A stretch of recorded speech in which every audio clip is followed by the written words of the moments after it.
Emergency Operations Center while the Benton County Director worked at the scene at the incident command. Benton County Commissioners expressed their sincere appreciation for our resources, for me and for our hazmat team.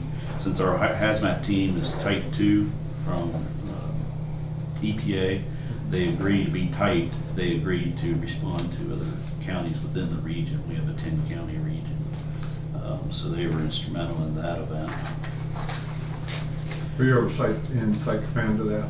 I'm sorry? Were you ever in site command of that?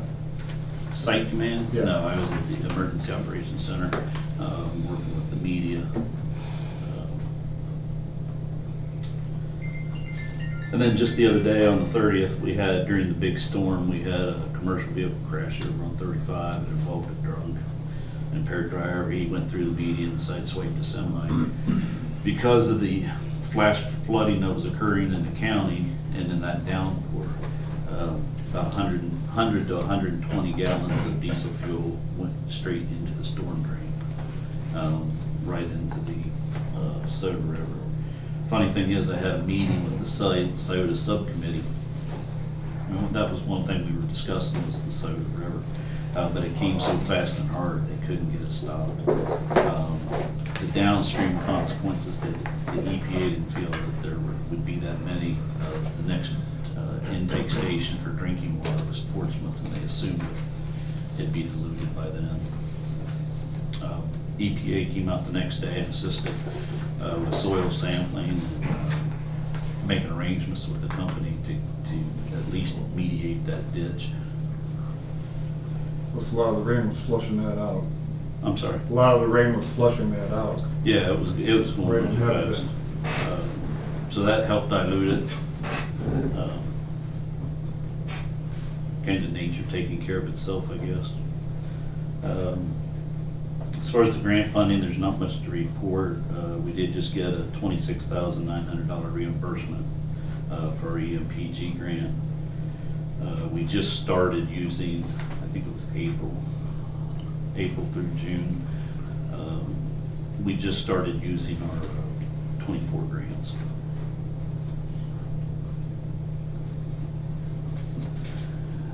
That's really about all we have as far as June. We did have an event on July 1st with the weather, I'm sure you know. I'll put it in July's report, but we did respond to that. We had 5 homes affected, or properties affected, with just one damaged. We lost part of County Road 550, which resulted in a road closure. And then McDonald Hill Road completely washed out. So that road's completely closed. Other than that, that's about it. That's enough. I mean, I appreciate your communication with me personally, and as things develop there, and keeping me in the loop of what's going on. If we have a major event, we've got we have 2 new portable radios, and also our 2 old Marks radios will still be good for, I think, at least 1.5 to 2 years. But if we have a big event, I can have one of those available for you guys if you want to monitor situations. Okay. I won't micromanage your expertise in this, but it's good to be kept in the loop. If it's something extremely serious, though, I can provide that to you and get that to you. Sarah, you might want to get with him to see if we can put that code red on our Facebook page too. Yep. Sign up for that. Yep, I'll share it on our story. Because people are still complaining that They can't get on it. They get no alerts when anything goes wrong. We're trying to work out the kinks on it with Code Red. For some reason, we're getting the Ross County alerts. I've been getting the Ross County alerts, but we're also getting Gallia County and Fayette County. And I know some people have told me they've been getting Hocking County. That shouldn't be happening, so we're working on that. Because there's been people saying, well, I didn't get no alert. I said, look at the sky, you can do it that way. It's not that hard. Get with them, maybe we can put it on our Facebook, put it on Commissioner's Facebook page. Yep, We'll got figure it. something out. Thanks, Mark. Appreciate it. Juanita? Well, We're doing pretty good. The building's coming along slowly but surely. Year to date, we brought in 322 dogs. I'm having issues with my trucks, my older trucks. I've got one that's got, hold on a minute. It's in the shop right now. Wheel bearings and 2 front tires. That's on the 2012. So I need them, and I'll need more money in that account because I won't have enough. And then the other truck, it's making like it's losing exhaust, so I'm gonna have to have it put in. See what's going on with it. So. How old's that truck, Juanita? I've got one 2012 and the other one's a 2015, like the other one was. And that's about it. Did you get that red chow yet? I tried to get it Friday, and that son of a gun is all over the place. We tried to catch it, and then someone said, well, don't bother it ain't doing nothing. People are feeding it. I'm like, quit feeding it and we can catch it. And I don't want to dart it up there because of the heat. It'd have a heat stroke. So, I don't know. Someone said it come from Ragged Ridge. It was over my house Thursday. Well, it was Friday. It was down there at the sheriff's thing there in Frankfurt. We was driving through. I told Lexi, I said, well, let's just go see. Driving through. She says, well, there's a dog right there. And I said, son of a gun, it's that dadgum. So I pulled up there and she said something to it. If she wouldn't have said anything to it, she could have caught it. Because it was asleep. It didn't hear nothing. But anyway, we're still working on it. Had a couple people stop by my house and, well, you need this. I said, the dog warden is working on it. No, we've been trying to get it. People just need to leave it alone and quit feeding. We could catch it a lot quicker. But How's the humane officer training coming? we go, I think September. I think that's when. That's the earliest one. Yeah, that's the only one that I know of right now. But I guess me and Ryan's going first. Is what I was told. Okay.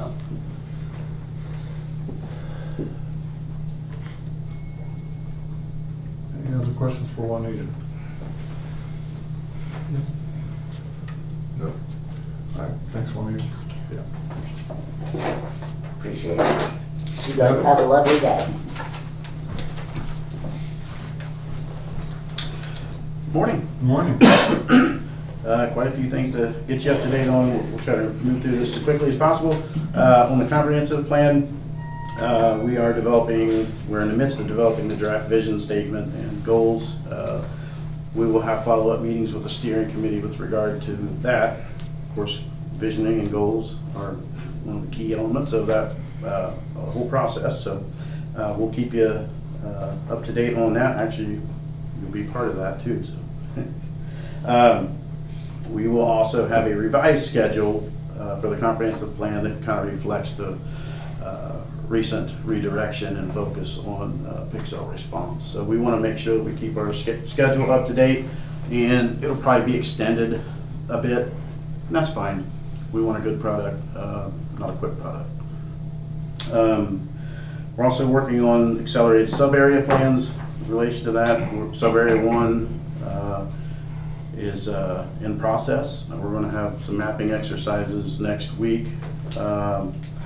Will relate to that and actually to the entire future land use map for the county. So that session will be held with the planning team next Monday after the commissioners session. We'll also be wrapping up those character classes that go along with the map itself. So good news. We were awarded a $200,000 grant through the Surface Transportation Block Grant to undertake the Pleasant Valley Road corridor analysis, of basically feasibility study and preliminary engineering on improvements that may result. So congratulations to everybody. Is that for that whole area that's in there? Yeah. Yep, the entire corridor. Okay. All intersections leading to it. Yeah. Of course, we're meeting with multiple developers on a couple of different fronts. Won't go into details, but decent projects, it seems like. We'll get you filled in as soon as we learn more about them. Regional Visitor Center, moving ahead. The display visioning will take place next Monday at 9 a.m. and then wrap up, next Friday, the 11th at 9 a.m. and then it will wrap up on the 14th that morning. It's this Friday. Yes, this Friday and on Monday. So that's, of course, that's the important part of what goes into the Regional Visitor Center. So, ACGP, of course, Frankfurt's bids are due this week, Wednesday, I believe. So we're excited to get that rolling. Bainbridge coming up September. That's when we anticipate bidding that out. We were able to work out water replacement, water line replacement, ODOT's repaving, and the ACGP streetscape and park improvements to work together. So it looks like it's all going to work out. Many millions of dollars invested, all kind of. That's a minor miracle and it's. It really was. And John can speak to this a lot, but it was a miracle that we could get everything coordinated. I appreciate his work on this, because without it, it might not have been as easy as it has come about. Digging up fresh pavement. Yep. Let's see here. UNESCO projects are moving along nicely. You're going to have a GMP number 1, which is the purchase of the pavilion and the restroom. That'll be GMP number 1. It'll be coming to your desk fairly soon. So, got to get that stuff ordered soon. So that's enough for me. Of course, you guys are well aware of all the other projects we're working on. And I'll turn it over to John. He can give you a little bit more detail on the ACGP. Thank you, Devin. One thing I did not put in that report I gave you on the Chillicothe project, the amendments that they had into the state of Ohio to switch from roundabouts to the regular intersections, that got approved. And also the mayor pushed in the application, the skate park was part of the application. The state took that out, that component. So the mayor's concern has been, I take the skate park out to build pickleball courts, I don't have a skate park. So he worked with the state, we worked with him as well to get the net amendments back in there. He's got up to he can use up to $400,000 if he finds savings elsewhere for the skate parks to be relocated. I don't think they've got a final site, but I think it's going over that way towards the east side of the park. So, do you know? Sorry, John. Yes. Do you know what the estimated savings are in moving from roundabout into an actual standard intersection? it was a little over 3 million. And if you looked at the park amenities, they were coming in about the same amount. That's one thing come up with the state. The state was viewing that as, they thought, are you trying to save money on the roads to do this in the park? And that was not the case, because the road issue, and we expressed that, even myself, it wasn't just coming from the city, was that was a citizen kind of thing, that the citizenry, that was not driven by money, but rather public input. Yeah. So I beat the state over the head with that item right there. This is not atypical. Every amendment we've asked for, they've had to come back with a lot of questions. So whether it was Hillsborough, any of the others that we've gotten amendments on. So don't feel singled out, and but they got it approved. So and you should see Water Street starting to get tore up here, I guess. That's all we need. I know. Another street. Yeah, I know. I told them that a couple of months ago. I was like, you guys aren't going to be able to get around town. He covered UNESCO. On Bainbridge, I will say this. We've got it figured out plan-wise. We haven't constructed it yet. So I'm hoping all the cards fall in place. But we do have everyone on board together, because you got two different engineering firms, you might possibly got two different contractors on the construction, and then ODOT will have their own contractor as well. So right now, everybody's on board, says we can make this work. So I'll leave it up to those professionals there on the construction management side to make that happen. I'm sure they'll need a striped shirt involved there somewhere. Yeah, probably will. Yeah, that's Devin. I think that we're coming in the springtime with our portion of streetscape. The water lines will be prior to us, so from November through early spring, hopefully water line placement. Then we come in, then June, July would be the state, ODOT repaving, so that's how we envision it. And Yeah, I think It'll work. DLZ has, they're gonna put in the bid that the contractor on the water has to start in that streetscape section and then finish Main Street, which is where ODOT's gonna be. They can still be putting water lines in the rest of the village, but it doesn't matter, you know, what they're doing elsewhere, as long as they're not interfering with our projects.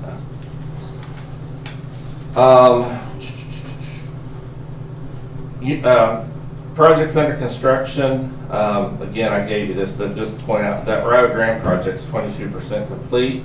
Welsh Museum, different phases are at different points, but you look at it, it started later, but it's a $307,000 grant, and they're like at 90% on the doors. But Rio Grande's $11.9 million project, that's why it's only 22% done. But most of those I've talked about before.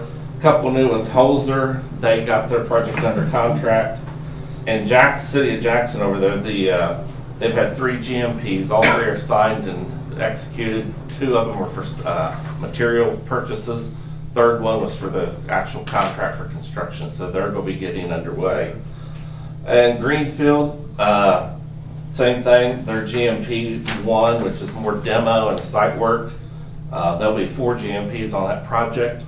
They are having a groundbreaking today at 3 p.m. That thing came up quick, though. It's just like out of nowhere they decided to have this thing. So, Has the political situation on that died down at all? I'm not over there. I'm not over there enough to know. I talked to the design firm, and of course they got an interim city manager who's Gary Silcock, who's with DLZ Engineering. So those are the people I generally talk to, and even though he's involved in the politics, Gary, he's also got an engineering job he has to do, so I think he does the minimum he has to. Yeah, there's conflict of interest written all over. But yeah, I'm not over there day to day, but I'm sure it's still a little heated. Yeah. The project's bidding, and again, Leesburg got a contractor, and Chauncey, I always say it Chauncey, it's Chancey, I gather. Nice thing about that small village is got bids. I'm hoping that's the case for all of our projects, that we get bids and ones that are within budget. So that's good examples for us to keep that, hopefully keep this moving. Zaleski's getting ready to present their GMP to the council and sign off on that. That should start. And Mount Zion, they're going to value engineer. This project came in a little high over there on the phase 2. We've been talking to them about value engineering, taking some of that components out. That's the only thing they're going to be able to do. There's no more money. Yeah. Then you'll see there's 7 projects bidding between now and August 6th. So I'm hoping we get good bids on those, and that's going to put us in a good place. And then on the projects on the last page, they're still in the works. Just Black Horse Inn, I did go to the groundbreaking up there. The governor was there, and I represented Ross County at that event. It was hot. But good event, nice event they had up there.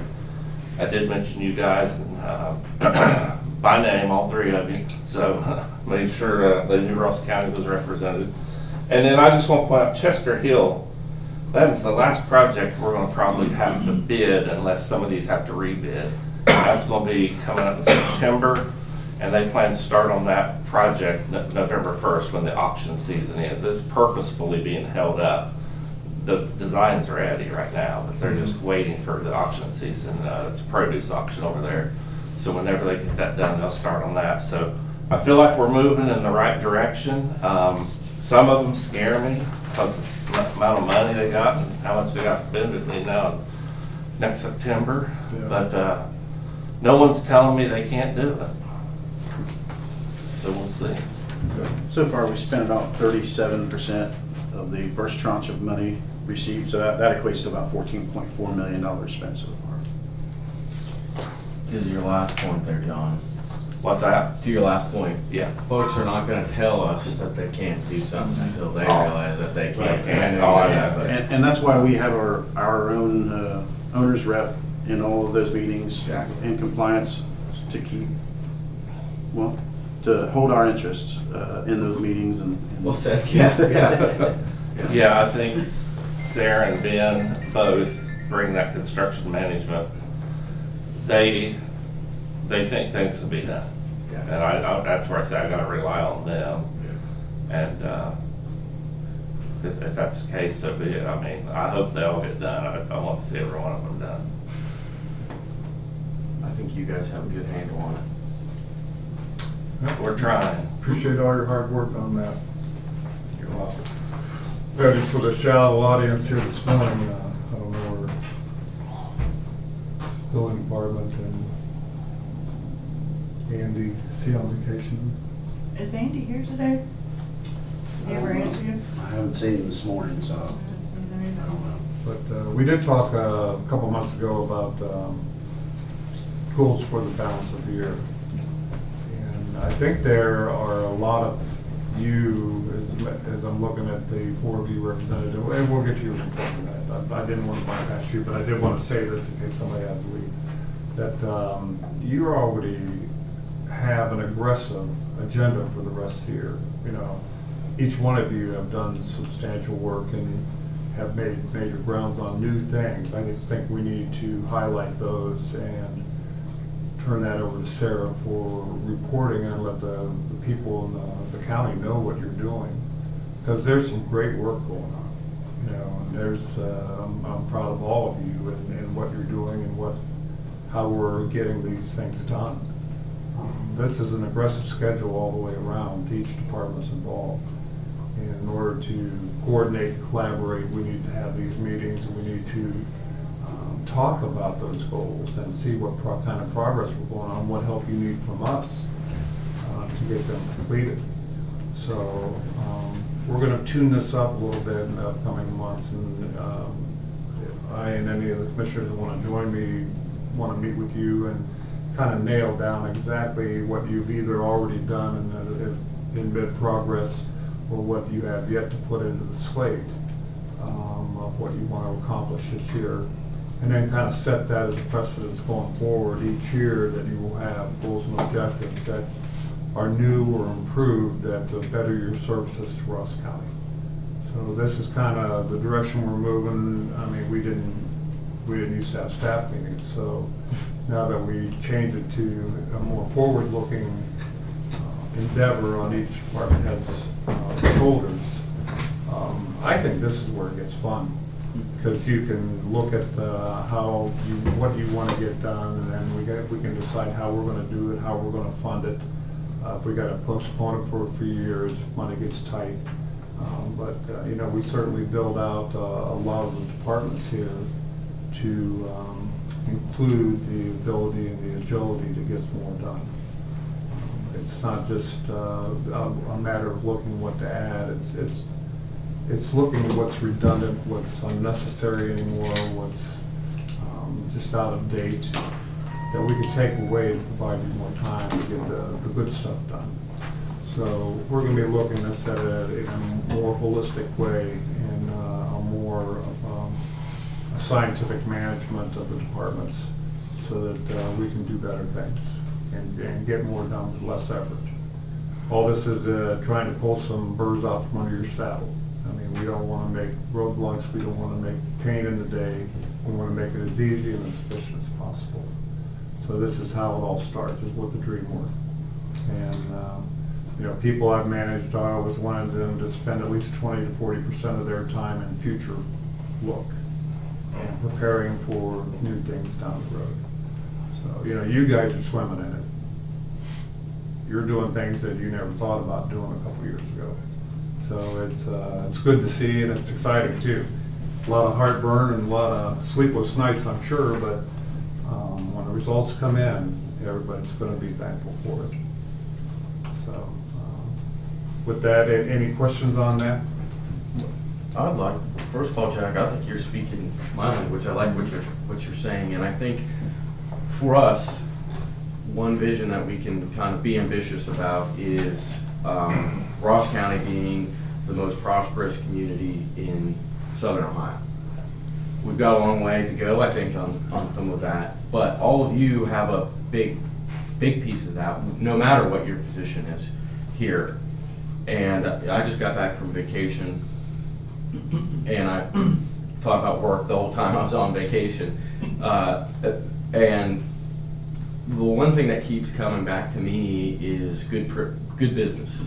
You know, ask yourself, and I ask myself this every day, are we doing good business? Well, what does that mean? Are we setting expectations clearly? Are we holding ourselves accountable? Are we continuously improving?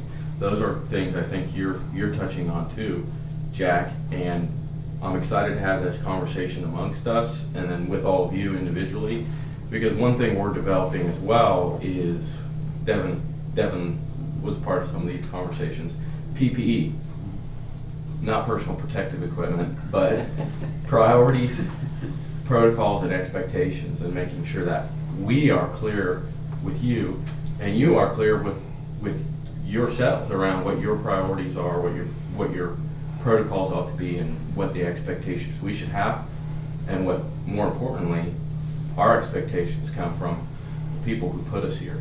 And so that's kind of what I left with, and I think that we're in some alignment here on how we go about doing that in the next coming months, and I'm excited about it. So it's time to tell our story, and there's our messenger right back there, and well, there's another one behind Devin too. But we need to let people know what we're doing, and so Sarah's going to be coming around and talking with you, and 3 things that you're doing that you weren't doing before, and all 4 of you have that. I mean, you all have that already under your belt. So let's just get the word out there so people know what to expect, and things aren't a surprise to them or a disappointment to them. But they better understand it before it comes, and they can ask their questions with community input and get consensus among the citizens of Ross County. So I don't think we're doing anything that's behind the scenes unfavorable to these people. I think once they understand it, they'll see the common benefit of it, and making Ross County the place to live in Southern Ohio, and then maybe, who knows, the place to live in the state. So that's the mountain we're climbing, and we'll take it step by step. But Sarah's going to come around and talk to each of you and just get your 3 things that you're doing to improve your department's service to Ross County. And we'll start with that, and then you don't have to have it all figured out if you're in mid-stroke or if you haven't begun it yet, but we'll help you with that, and we'll talk it through, and anytime you have any questions, 3 of us are always available for guidance and possibility and potential and capacity, financially, what we can and can't do. We're not going to bite it all off, and we're not going to take all comers, but we're going to do what's smart and what's proper at the time, and get things rolling. Because as I said in my thing with Destiny, my single word to describe Ross County is growing. And I truly believe that, and I think we're on the right road. We're doing a lot of things that point in that direction. So, with that, Sarah, give us the full report. Yeah, I'll piggyback off of what you said. So if any of you have anything super exciting, I mean, I'm a phone call away. Give me a call. I can come over, do a quick interview with you. It's not going to be a typical me ask you a question, you answer. You're just kind of tell me what's going on, and then I can edit the video. I think I've done one with Devin before. So it's pretty simple and easy. But anything you're excited about, please let me know. We've got the EPA. You guys signed the contract with them. They're coming to pick up our load of tires out at the engineer's office. We did partner with the health district. That normally doesn't happen. They normally have some funding that comes to them every year through the mosquito grant, but that funding was cut, so we partnered with them this year to help that. It just benefits our job too. So, planning for the fair, I kind of have some goals in mind. I want to have a day where I'm advertising for the kids to come and do some sort of like recyclable craft or something, so I'm kind of working through that right now. Closing out the wellness grant, or the wellness year, that ended June 30th. It was a short year this year. I've got a few, not a lot, of people that are just now realizing it was a short year and they had some things to do before the year ended. But, you know, not too much for the amount of people that did participate. I sent you an email about the cookout, so if you're interested in that, please let me know if you'd like to cook or anything like that. I sent it a couple weeks ago. You'll just I'll resend it if you need me to. Yeah. Okay. So yeah, I sent a couple dates and just asked if you'd be interested in cooking. I'd be interested. Okay. So I'd like to bring that back. That's another goal of mine that I hope to get going in September. Other than that, we had a couple people that had to go get their last minute wellness exams and they might be in the room. I'm not sure if they What's are the or squirming about? But no, they had a good experience, right? Absolutely. They went to the mobile clinic for Adina. We used to have our on-sites through HealthWorks, and that got really expensive. So I'm looking into partnering with Adina and having them come and be on site a couple times this year so people could just pop in there and get their wellness exam. So working on that. Got a lot of things going on right now. It's kind of a busy season for me in wellness and litter with the fair. So here I am. Talk about communication. We've been doing some good Communication. work on that. Communication, I've got recorded Devin's office. I got to record him this week. He's the only one left to get recorded for introductories. I have to get recorded today for Commissioner's office, and then those two videos will be coming soon to a Facebook page near you. And then I think after that, I've got to do Mark. And that will be it. Then I'll move into the interviews on their 3 goals. Okay. Or the I things appreciate your that work we on Pixel issue and, The Pixel's all fixed. Yep, I learned how to spell okay. this great. morning. You left the K out in workforce. Yeah, I'm sorry. That's the only thing. The only thing that's missing K. I'm sorry. The only thing is missing is K. I just didn't understand that, even though you missed the K in workforce. It just proves I'm human and I'm not I perfect. know, it's just, people didn't, they must have read what's going on, but they didn't read the thing. Well, they caught me. I appreciate it. So, If I mess up, let me know. that's the only thing they kind of complain about, losing a K. Did you respond? No, I kept it to myself, but I'm not now. Yeah, it's all good. Any helpful questions for Sarah? Oh, no. No? The only thing I got is everybody out there makes us look good. You know, I'm not a guy that's gonna micromanage you and be behind you and pat you on the back and stuff like that. But you guys continue to do what you do. You know, that's what I'm looking for. If you're not gonna do what you do, we'll find somebody else to do it. But you guys are doing a good job, all of you. You know, from Brad, it's like from Brad to Kathy and you guys here, man, there's not a team right now that I would trade you guys for. I was just gonna say that. I will keep going and we'll go from there. And like I said, I'm not gonna micromanage you guys. If I micromanage you guys, I'd be too busy. I can't do that. John does things that I don't have a clue what he's doing, but he's doing it. And then he tells us what's going on after everything is done. Devin does the same thing. How's the fish? Fish good over the weekend? Oh, yeah. Okay, thanks a lot. You didn't call me, but that's okay. Mark, other than that, you keep doing the disaster stuff and emergency stuff. We're doing good, and everybody seen you on TV. Right to Little Creek Road when you was Sarah, keep going on. I guess we were the only news that day until Hopkins County happened. It was on national news too. My brother is a park officer over there. They had the incident with the tree, with the fatality. Yeah. No, better man, I think it would speak for us, so we appreciate that. Brian, keep doing the trash, man. It's always there. That could be a 7 days a week, 24 hours a day. He could probably move over to Dina Road and be employed full-time or just at Dina Road. At times. Other than that, you guys keep chucking right along, and thank you guys. Appreciate it. Anything else from you guys? Any questions for us? I forgot to mention, did you have something? No, go ahead. We're gonna do a fair booth. We've already got the booth. Okay. It's all gonna be on promotion of the new mass notification system.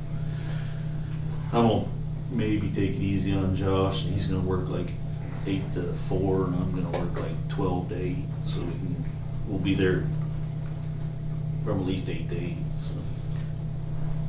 Anybody wants to volunteer, they're more than welcome to come out. I was gonna hit on the same thing. I think early on we reserved the, part of your booth inside where it's air conditioned for comprehensive plan. I don't think we'll need the whole space. We can use it, but I just wanna make sure that we have that because it'll be important. We'll have maps and so forth, so on. So. Brian, you got your booth again? Yeah, I'm not, need to confirm exactly which one it is. I assumed it was the outside one that we normally had. We do have one reserved. We had a week like last week, we may have a stroke. Yeah. So what, who was? I was inside last year in the air condition just because it wasn't used, and so I got a last minute offer to take air condition, and I did. Yeah, but we figured the outside one was more beneficial for. So who was dressed up? last year? Was that, yeah. He's a crazy, you're crazy, man. Mm. It's Well, 9th grade, you had a bear out there. yeah. on It's it. got a, Yeah. it's a raccoon. This one is, Raccoon, this one has It's a fan. It's a raccoon. If you remember the batteries. Yeah, if you're, It's we got a didn't fan have in the it. batteries, did we? Didn't have a fan in it. This one The does. new one does, It's got Yeah. a fan in it. Gee, you're good. No air conditioning, but it's still hot. But too, like, if you have boots. It's still I can hard come to to see you out up of there right below you. and so do a little it's live or little whatever. kids and stuff. You're always, it's still hard to master. That'd be nice, you knocking down a little kid. All right. I got two things I just thought of. One is something very simple, just an idea. Brad, when we were talking about the fair, I think of the ag committee at Farm Science Review, and I think it'd be very cool. I can't remember if we've discussed this or not. I think it'd be very cool to have one of our regular commissioners meetings at the fair in the same way that the legislature has their. In the past, that Monday of the fair, the same as yours, the commissioners used to hold a meeting there. Instead of coming here, they'd hold their 9 o'clock meeting there. And, you know, you can advertise it in any building you want. A lot of times they did it in the Lions Club because they'd eat breakfast and have folks come in and sit down with them, but not very many people showed up, but they did it anyway. They did that for years, and then they would take a golf cart and ride around and check things out. I think we should bring that back. Right. I think that's a good idea. You for that? Can you help us coordinate that? Yep. No? Oh, I don't mind going out, because we go out there anyway. Yeah. On Mondays have lunch and Let's see. stuff like Yeah, that. we still do that, but have a meeting out there, I think that's good accessibility. Yeah. Anybody wants to stop by, I mean, Monday at 9, who's gonna be there? Okay. I can go live on Facebook. We could go live there too. I'm also selfish because I'm camping out there, so it's a little No, more you're convenient. Getting dressed up in a suit, You're- coming you're- here, and then, so, no, I'm just kidding. I think that the accessibility aspect and the fact that the fair, the county commissioners in support of the fair and in support of all the, Ross County being as big as it is, there's a huge part of our population that's there once a year, just outside of Chillicothe. Biggest county event all year. By far, yeah. Yeah. I would not be there in a suit and tie. No, Me I will neither. not. That's a guarantee. I will That's the not one be there in time a you'll suit and probably tie. see me in a commissioner's I will meeting. not be in long pants. It's August and I will have a pair of shorts. I will not wear flip flops. I'll put a pair of tennis shoes. Well, you're dressing up, We're good. that's good. Probably don't want to going through the cowboy. Yeah, I'm going through the cowboy. Kathy, would that work for you? Yeah, Okay. Let's do it then. You can wear your cowboy hat and. I got one. In my cowboy hat. That's the best part. Uh, Sorry, hat? Sunday's still a ribbon opening. Sunday at noon. Can we move that just like 11:30 because the horses run at noon? Yeah. I missed the first couple of races. He's, even if he wins, he only gets $2. Oh, he wins, yeah. I'll give you the $2. Last year I won $2. See, I bet $2 on a horse and it came in to win $2.10, so I won a dime. Yeah. That wasn't bad. All right. Oh, that was my one thing. My other thing, just going back around you guys and the work that you're doing. I agree with what Commissioner Lowe was saying. You all do very good work. What I was saying when I say continuous improvement means that we can always be doing better work, and we ought to always be doing better work. And I don't want to call you out, Sarah, on the K, but just you brought it up. It's an example. It's fine. You know, I called her out on it. we all have mistakes like that, but I think of Walt Disney had a quote: "All horses jump, no chip to paint." What does that mean? That means we focus on the details, because in business, equally as in government, the details matter. And so if we all need to help each other focus on those details, no one's going to, burn Sarah in effigy for a typo, and I'm guilty of typos myself. I shared that in a text yesterday. But we do need to focus on continual improvement, focusing on the details as much as we focus on the big picture. A lot of times for us, our job needs to be directing the big picture, and you're all need to be the details of follow through, but we can always get better at that. And I thank you guys for doing the work that you do, because I do think, in my experience, every person, not every person, but the vast majority of folks in their careers and their vocations want to do the best that they can do. Nobody wants to fail, and no one here, I don't believe anyone here is failing, but we can still continue to raise that bar, and that's what I want to do, and that's why I'm here. So. All right. Anything else, Ken? Appreciate your time this morning. Thank you. Get back to work and make us look better.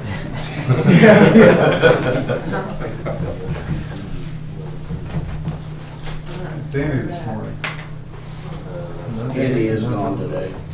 He had to take his son to something. For like kids craft or Architecture okay. school. You can let me know. I would go, yeah. Okay, perfect. Thank you. Josh, Danny, Andy. Did you did see that thing on the, We got what is it here? Yeah, Call this sign. license renewal? Lauren. Call sign. Yeah, were you able to find anything? No, we get caught Bill. on them storms. Oh, I okay. messed with those storms for 3 days. I went down. If you talked- get a chance, went just down look. just to. I'll send out an email. County and talk to some Sure. those homeowners. Nothing Who the ones that to do work. with Right. insurance bad thing is they're not in the floodplain, so they don't have flood insurance. Yeah, They don't exactly. take care of it, so. Yeah. But, If you get a chance to look, because I've asked the sheriff to look and they don't I'm know what gonna it give it is. BNC, they should know, and if not, I'll You see- get a hold of. you see that BNC email? myself. I mean, the text Okay. message. So, Yes. Yeah. Yes. Nobody even uses call signs. I forgot. Well, that's what I mean. But it's the license. That $3 million Yeah. is just a regular. Yeah, well, you have to have. And that's what Quarterly it is. transfer. Yeah. Quarterly But transfer. we may not even be using it. They don't give up, they don't give, That's in his budget. yes, they don't give the full $10 million for the Four of insurance back. those, so they. Put it back in the bill. Yeah, he does. There's a Mark Reed, so I don't know if It'll be there's. less. Yes, it's probably. Yeah, that's what I'm thinking too. Did Scott O'Ear, did SOS Electric move a pole for you? Yes. Did he? Yeah. Okay, I saw him, there was a post where they had the old crane picking that old post up and moving it. I wondered if that was yours or not. Well, the Bright Solutions wanted almost I Well, we continue the meeting, but we're Right. like to So, know. There you go. I tried to confirm this day that it was the same quality, or the same. Well, and the thing about SOS is they're all union guys, they're all union Yeah. electricians. I wanted to compare apples to apples. Oh, He yeah. says yes, it's the same thing. We use them a lot. They're good. Yeah, they were 62% cheaper. Yeah. Why wouldn't you? Yeah.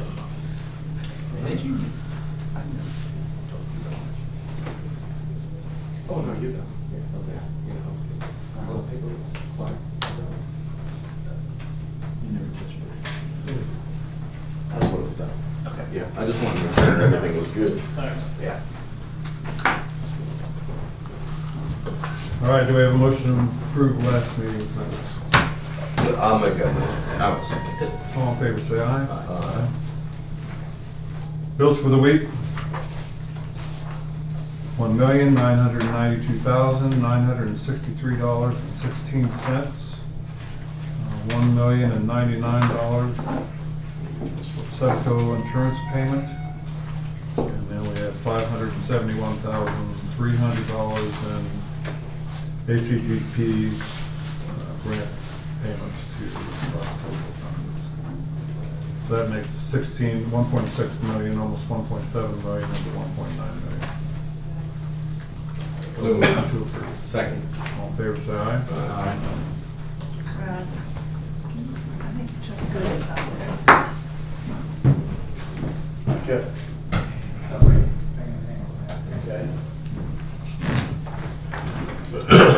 Then a now analysis, $3,623.50. I'll make a motion to approve the then and now analysis. Second. Second. All in favor, say aye.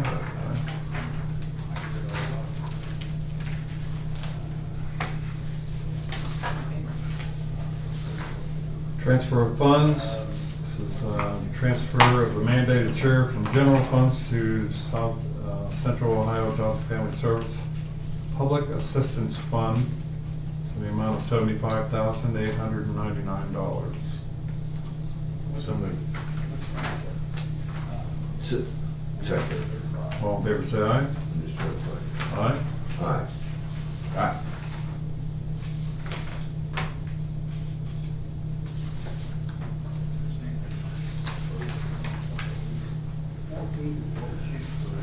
We have a transfer of funds from the, that's a reimbursement for drug court coordinator, salary and fringes, the amount of $28,218.40. It's coming from the general fund to common police court grant funds. So moved. Second. All in favor, say aye.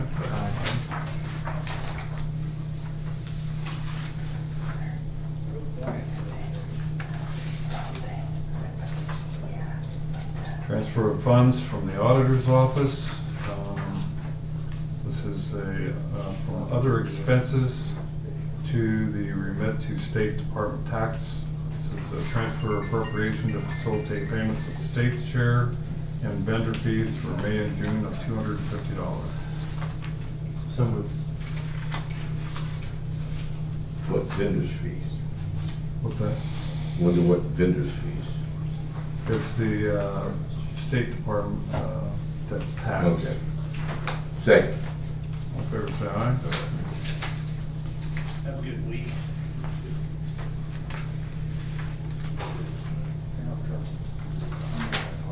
It is hard. This is from the Ross County Juvenile Court probate. Other expenses to indigent transfer fees, amount of $2,500. So moved.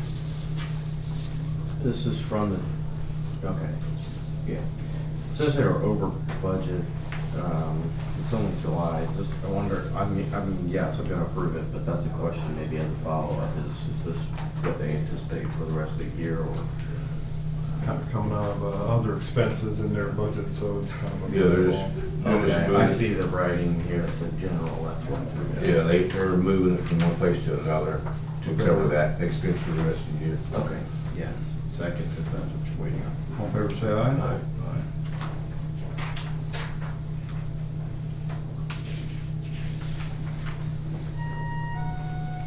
Speaking of that, Kathy, have we received any of the preliminary budgets for '26? Yes, we do have all of those. We have all of them? And Can we next- get copies of that to review? Yeah. Okay. I'll email it to you today. Next Monday, we'll go over, have to approve the tax budgets, and I'll have those, I think, by Wednesday for you. Okay. So I'll send you those two. It's pretty much automatic, but the departmental budgets are what I'm interested in. Okay, this is 23 Major Crimes Task Force into drug law enforcement from the enforcement grant to redirect funds to the appropriate classifications of personal salaries and travel in the grand amount of $428.51. So moved. Second. All in favor, say aye.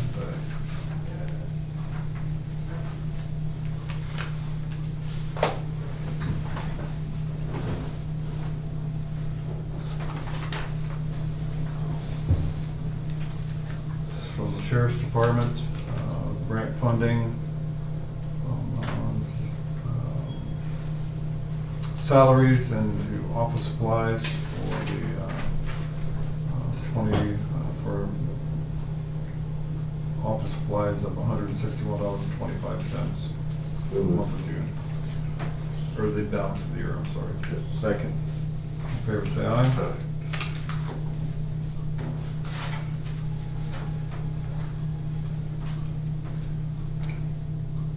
Well, we have the appropriation for $161, and then he slips a $3 million one under.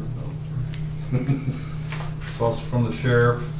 It's from remove funds from reimbursements in the grant funding for the sheriff's jail diversion fund of $49,534.68. I guess this is just taking it, the funds out of the account, and is it returned? Kathy, do you know if this is returned? I don't think it's returned, it's probably being reimbursed from the general fund. The grant funds are probably going back into the general fund. Okay. Yeah, it's just reimbursement. Oh, okay. So moved. Second. Second. All in favor, say aye. Aye.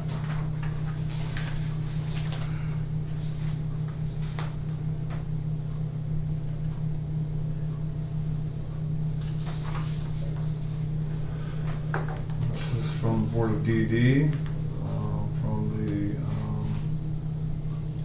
salaries out of the adult program account into salaries of direct services account for $13,170.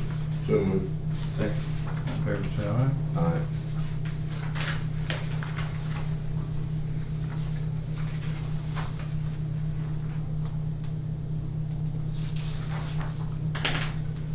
We have a application for a liquor license. So we don't do this $3 million one. Okay, we'll do that. Just I'll leave put that it on alone. the bottom.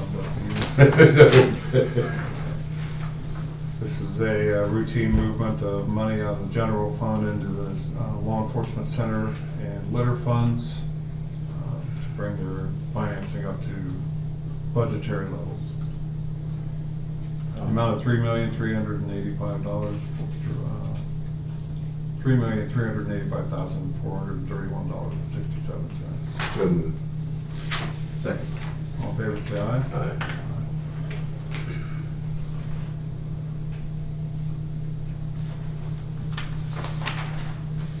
Now, we'll get the liquor license for court carry out, For what? I'm sorry.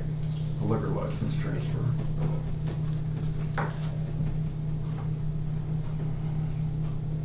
From Glen W. Accord to Accords carry out.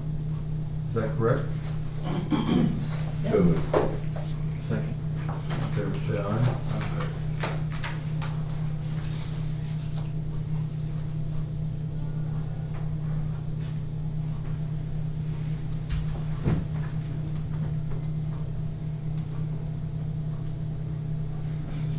Kathy's signature. It was a statement for the month of June from the South Central Ohio Regional Juvenile Detention Center. The operating expenses were $45,640.24. So moved. Second. All All in favor, say aye. Aye. Jeremy does a good job out there.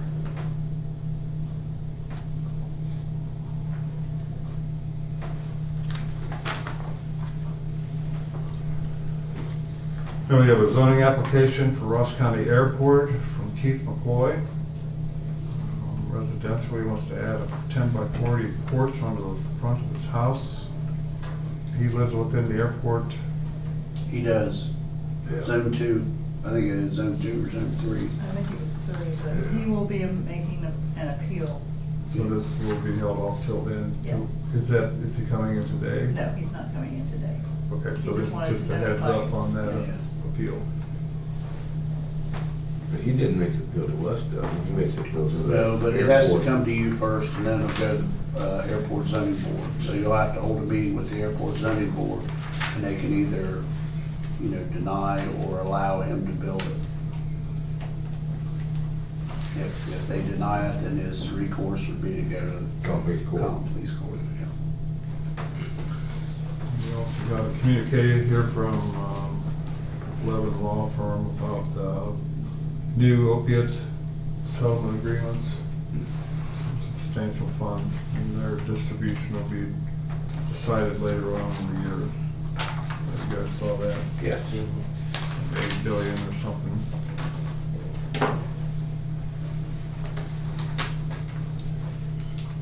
Sure we'll be doing some more with that. One Ohio will be doing some things with that as well.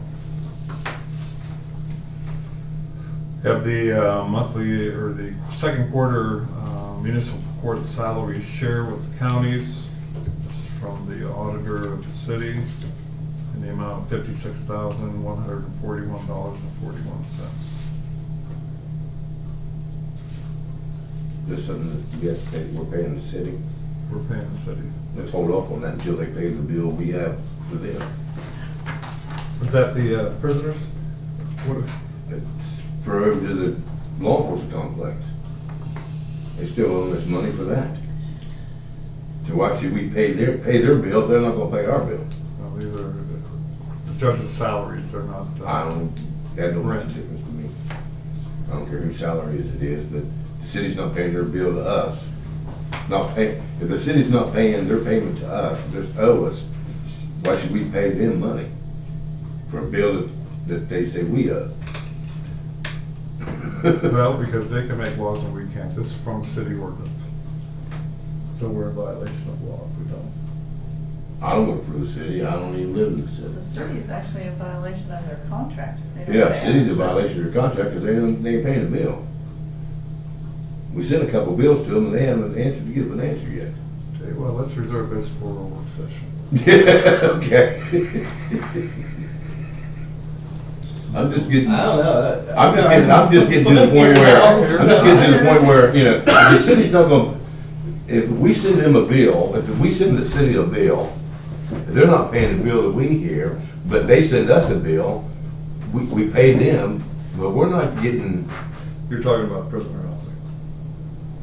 yes, no, I don't know about prisoner housing, but anything that happens in the jail, like repair on the roof and all that stuff like that, they haven't paid that. Do you have that, did you share that with them, the one you just sent to the No. city? I didn't. We can save it for the, Let's save it for the work and we session. can show you what we I'm not just sent. discounting your point, but I just want more information. It's an outstanding bill from when the construction work was done on the jail. Yeah. And in the contract that the city has with the county to be in that building, when certain improvements are done, there's a percentage that the They city have to is pay. required to pay. Yeah, I remember that from being mayor. Yes. Well, they haven't paid their percent, they haven't paid their percentage. Why did that one? They didn't, they I haven't, paid the upkeep, but, they hadn't paid their percentage yet. They've paid some. The Yeah, very paid first some. time we sent it to them, they paid $30,000. And then we sent it again, and they paid, They made up for 2 payments. yeah, Yeah, so they're 2 behind, well, they're way behind. yeah, they're way off. way behind. Way behind. But give me some information. on Yeah, that. we'll give it to Tell you. them to take the payment, the less payment out of that and. It's on the to be determined. I don't like when you get fired up. I did, I'm sorry. I like That it. just wears me out. I mean, if they're not gonna pay the bill, why should I pay their bill? What's fair is fair, I get it. You know, I don't, how much is that thing for the judge? It's nowhere It's close to. 56. 56? Yeah, $56,141. Okay, we'll get to that. I have a letter from the auditor to BHM CPA Group stating a request for a fiscal audit. BHM has done it for the last 3 years, and this is a routine thing where we get audited for financial correctness. So this is just a preliminary form that I need to sign to So moved. get them moved. Second. All in favor, say aye. Aye.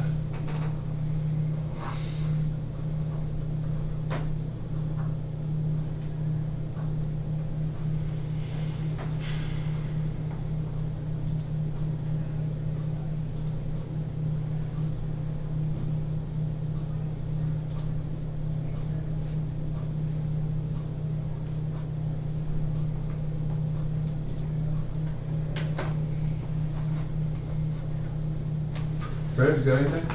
I do. I have a couple, 3 things here. Judy, you can probably explain this one better than me. This is for the 911 system. Yes, Yeah. just gonna take money. Sound recorder for the 911 Yeah, they're gonna system. take, they have so much money in that 911 system, they're getting a new 911 system through the state. So they wanna get new recorders and stuff like that to record everything, because the old recorder will not. It won't take their video They camera. won't take their video camera, and they won't take, photos, they won't do text. The new 911 system takes photographs and text messages and voice messages. They have money in an account. And they have that money in that account for that. And I told Banfield, since I'm part of that 911 thing, I told Banfield to send the request to us and we'll transfer it out of that fund. And I think he's moving the money. yeah, he's moving, the other supposed to be moving the money. The thing is, if we don't buy it now, the contract's already here, if we don't buy it now, the price is gonna go up. Well, the 911 service, is that a feature we share with the city? It's almost the same amount of money, 41,000, 46,000. No, No? that money's already sitting, that 41,000 is already sitting in You're there. gonna have to get pretty far. You just get me wound up again. That's it. So. So moved. So moved. Yes. All in favor, say aye. Is that the state is making that new 911 system. It's all gonna be controlled by the state. It's all going to be controlled by the state. And since we are getting everything new, Excuse me? Do you want to put it in the stack or? do you- No, I'll get it to him. they want to do that because if it does, the price is going to go up on that. Next thing I have is the 4th payment for the work being done at the jail. Is that the lots? Yeah, that's all steel on the work. Steel. And I did submit a request for payment for the first 3 pay applications that we had, and that totaled $330,000, $343.44, and we've got that check within like a week. So, you know, all the work that's being done over there is all being paid through a grant. Grant. There's no And they're sending the money back to us pretty quick. So- So moved. And the balance is $1,012,425, right? Where it says current payment, Right, that's what we're paying. right, I got that. Yeah. But the balance is over. That'll be the balance, yeah, that was the original cost of the contract. And the grant covers this? It'll entire- cover it all. Okay. It'll cover that cost right there. All right. Second? Second. All in favor, say aye. Aye.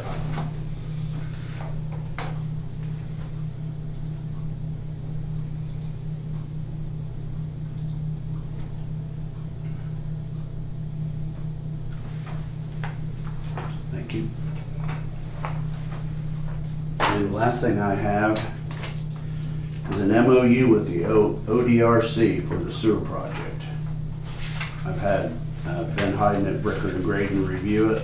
I've had Jeff Marks review it, and it's ready for your signature. So moved. Well, what's it say? It's an agreement for them to accept the sewage from the sewer project that we're doing. To accept the sewer. $3 per 1,000 gallons of waste. What's the current, will that impact the Union Heights folks? It will. What's their current rate per thousand? Right now, they're paying $30 a month. And according to the calculations that we have at this rate, we will not have to up that rate unless things change. But that'll be something for you to look at in the future. And we still have to have maintenance agreements for someone to take that over. And I have a meeting set up with the city on Tuesday of this week. Pleasant Valley's not. Well, they're interested in maintaining it. They're not yet serious about taking it over, so thought I'd ask the city to see what they're interested in. If they're interested at all. Yeah. Well, You haven't heard back from me on them? if Pleasant Valley takes it over, we'd like to get the pumps and stuff like that, the transfer station, or whatever they're on, would say that they have maxed up. Does the city have the same I thing? don't know, that's why I'm gonna talk to them on Tuesday. Because whoever takes it, whoever is gonna maintain it needs to, we need to get the same pumps that the city uses already. Or whatever Pleasant Valley. Well, it'll depend on how we put the agreement together. So if we own all the stuff and we're just asking them to maintain it, if a pump were to go bad, then unless we have the agreement written so that they pay for that pump, we're still gonna pay for it. Right. And that's why I'm saying that rates could go up in this new system. I mean, it's been $30 for probably 30 years. Yeah. It's not been raised, I think it was raised once and it was only raised like $2. right? And it's been a while ago. Oh, yes, Way back, yeah. Started working What's So- a typical household usage? Well, In a month? in Union Heights, we don't there. have access to how much water usage they use. It's just a set So it's a flat. set, it was always just a set fee, It's always $30 been a a flat month. fee. Some places, in the city, that's how you charge. They look at your water rate and then they charge you accordingly. And Pleasant Valley Sewer does the same thing. They get their information from Ross County Water if they're on Ross County Water, and then they build their rate on that. That's why I was hoping that they would take the project, because they could also do the billing. That's what I'm saying, we're not to that point yet. I mean, this was the biggest part, is to make sure that somebody's gonna take it, and they're gonna take it. Do they meter the water usage? Does who? With CCI? No, Pleasant Valley. They do, for all their households, unless they have well water, then of course, then they give them a flat rate. And the fee for Pleasant Valley is whatever amount of water usage you use. Well, it's based on, if they're getting county County water, water, they're it's able to based know on- how much water they use, then it's based on their water usage, Same thing. pumping which in. could be higher or lower than what folks are paying now. Yeah. You asked a good question though, that's an important question. CCI is metering us regardless. Absolutely. Yes. We're Yeah, gonna be they're- paying, as it stands right now, we are going to be paying $3 Per 1,000 per gallons. 1,000 gallons. Yeah. Or 10,000 gallons. 1,000. 1,000. 1,000 gallons.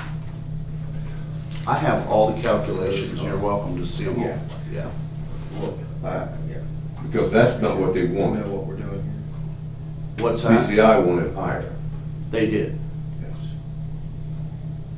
This was part of what Mark Johnson helped us with, get this agreement Yeah. in place.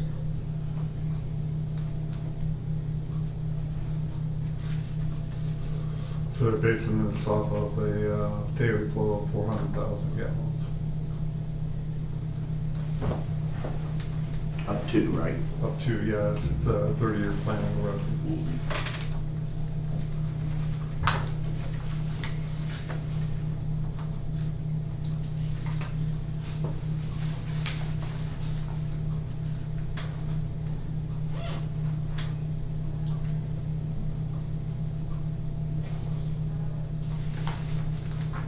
So you made a motion? Yes. Did you second? Okay, all in favor, say aye. Yeah, I think we've got to go ahead and get this memorandum together and sort out some of the, That's the next step. yeah, but that's probably the most important step along this. Yeah, we could put the line in and. Well, I If mean, we're not- this if is we're not- important we put the step line, yeah, we because put we have the to line figure in out and not some- double somewhere. One thing you're gonna do is get the line filled up. You couldn't build it without a place to go. Yeah, we have to have some place to dump. There's been a lot of work done on this project, a lot.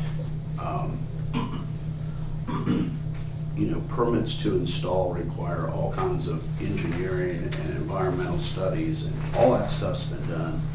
The route of this pipeline intersects a lot of historical properties. So, State Historic Preservation Office has been involved because there's 2 EPA grants, one federal and one state. They are overseeing this stuff like no project I've ever done. Probably more scrutinized than the FFA, you know, or FAA. It's been a lot of work. I mean, Is this because corrections is involved? no, just because of where the pipeline's running, because the EPA's involved. It's a big project. I mean, Parallels the waterway, it's around the airport. you go, yeah. I mean, anything that's wet. I mean, there's a lot of creek and river crossings that, you know, this stuff is.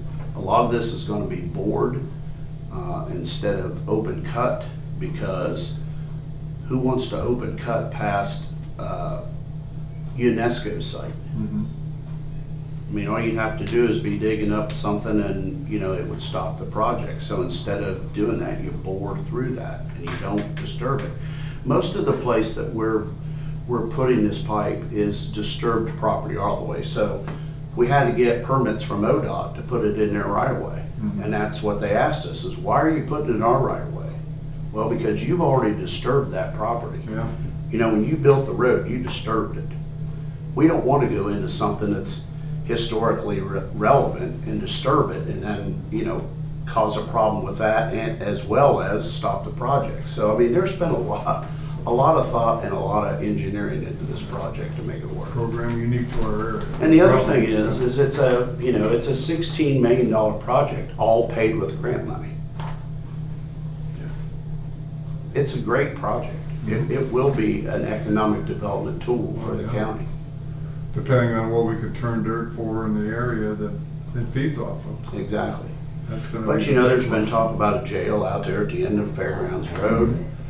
None of those businesses or the fairground are tied into any sewer system right now. The only sewer systems out there are the one at Gleason's Mobile Home Park, the one at Countrywood Estates, both of those are on Stone Road, and the one that's end of life at Union Heights, which we own. Mhm. So we were going to either have to replace that or do what we're doing. And when we told the EPA that we're going to get rid of 3 package plants, that's a governor's initiative, is to try to get rid of these smaller package plants because they're never managed as well as the big ones are, Right. you know? So we're getting rid of 3 of those package plants and putting it all in a sewer plant. No, I see the long-term opportunity with this, I really do. I think the question on the rate stuff is, and who's going to maintain or own, or be the utility provider, whatever, that's what we need to still sort out, but I think that's important stuff still to. We've had 2 or 3 meetings with Pleasant Valley Sewer. And we really hope that they would, would say, give it to us, we'll take it. Then they manage it, then they bill it, then they do, otherwise we're gonna have to have a maintenance agreement for them to manage it. Have they given us an answer yet?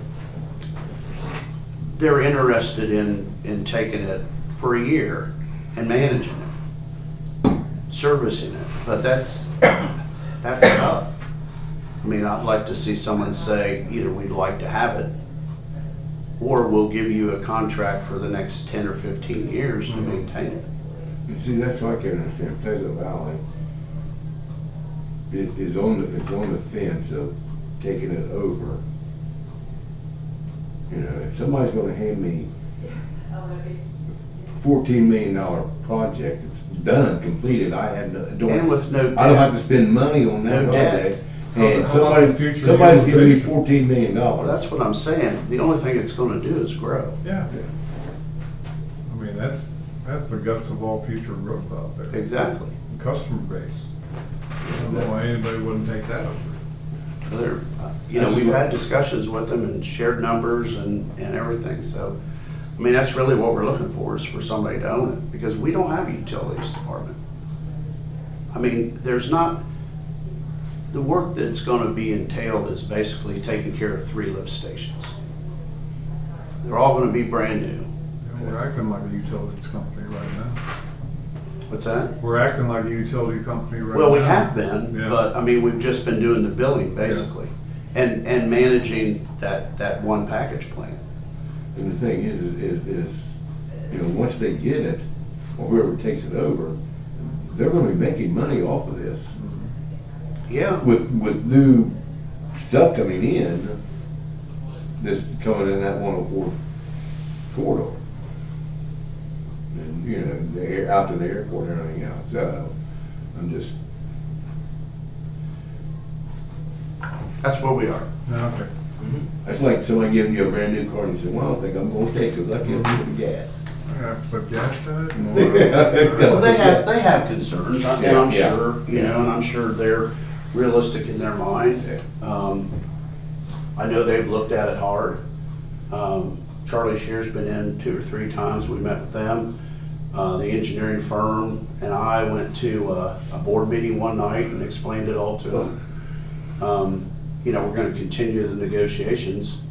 I just think we need to talk to some other folks too and see, we've looked at a private company that does this in Cincinnati to come and do the same thing. A 1-year agreement is Not worth, a little scary. yeah. What's the city saying about it? I don't know yet. Meet with them on Tuesday. I meet with the utilities director. But, when I first came on, and it was dealing with it, we're gonna dump it into CCI, or we're gonna run that line all the way to Rennick Avenue. Couldn't And we afford couldn't to run it. We couldn't afford it to run it down Rennick Avenue, but we could dump it all right there to, whatever it is, Gateway. there at Pleasant Valley or East Pike or whatever, Pleasant Valley Road and 104 Industrial Park, dump it into there and then run to the city line from that. Well, at the time, we were told the city line couldn't handle it. Right. That's another thing I want to talk to them about. That's a shame with a big beautiful sewage treatment plant being built.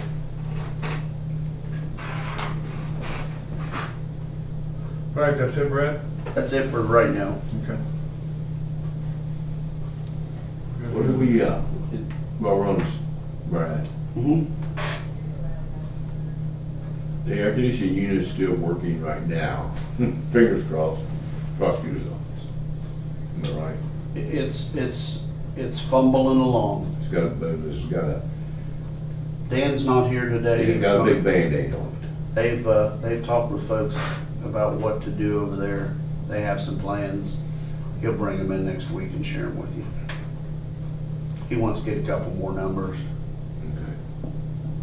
We had to break into Dave's system to try to figure out we don't really have any control over it right now.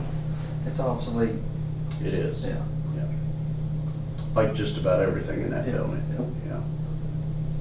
So you're gonna have to make some decisions there on that, what you're doing with Jeff and whether, how much money you wanna put in there. Okay, yeah, just flip over here. I'll be,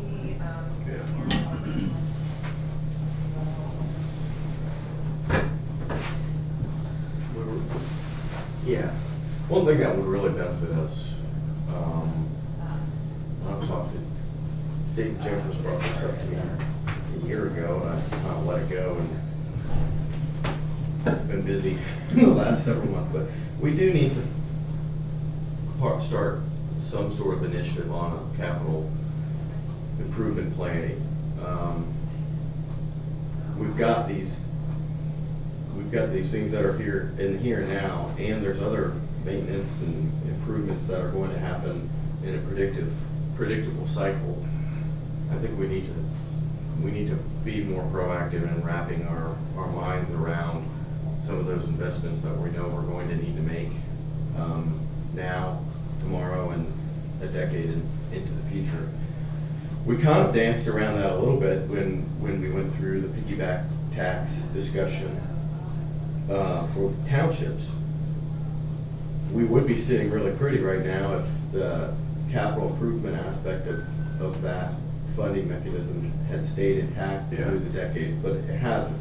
So, you know, I would rather than looking at all of these things individually, like, you know, talk about what the last week you all talked about the courthouse. We've got stuff going on with the service center. We've got the LCMB bank building. We've got to figure out. But then even down the road, you know, the second you do an improvement, the cycle of depreciation, the clock on depreciation starts. So I think it'd be a really worthwhile exercise for us to start thinking about how we're going to schedule and prioritize the improvements that need to be made to our property, our physical assets. And we have to understand we're starting from scratch, because nobody did it. That's why we got a courthouse 30 years of disrepair. So, you know, we have to understand that it's not going to be able to pay for much here starting out, because we got to build it from nothing. But preparing for the future. Right. I agree 100%.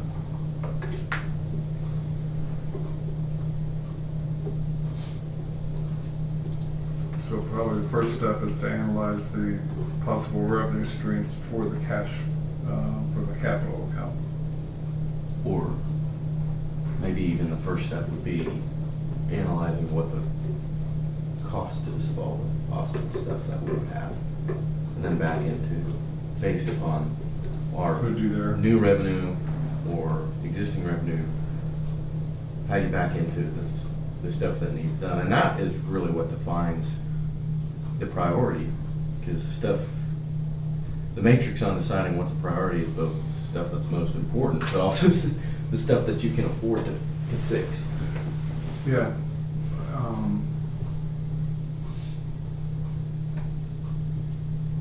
But we're talking future costs.